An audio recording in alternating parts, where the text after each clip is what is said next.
To us, a computer is a world of movies, games, and photos, but inside, it's just millions of tiny switches. Today, we're decoding the secret language of machines, data representation. At its heart, a digital computer is an electronic machine. It uses millions of electronic switches that work on low voltage. Just like a light switch, these have only two states. When a switch is closed, electricity flows. That's an on state. When it's open, electricity stops. That's off. In the computer world, we represent these two states using the binary number system. A single 1 or 0 is called a bit, short for binary digit. It is the smallest unit of data possible. If computers only see zeros and ones, how do we get the letter A or a $sign?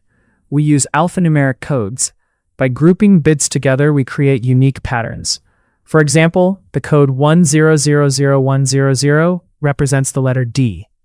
The most common system for this is ASCII, American Standard Code for Information Interchange, which uses 7 or 8 bits to represent 128 different characters. Physically, these ones and zeros move through circuits as digital pulses of DC voltage. In a perfect world, logic 1 is exactly plus 5 volts. But in reality, computers are smart enough to recognize a range. Anything from 0 to 0.8 volts is a 0, and anything from 2 to 5 volts is a 1. This is the foundation of all digital logic circuits. So every time you send a text or upload a video, you're actually sending millions of tiny electrical pulses dancing between high and low voltages. That is the power of data representation. Thanks for watching. Stay digital.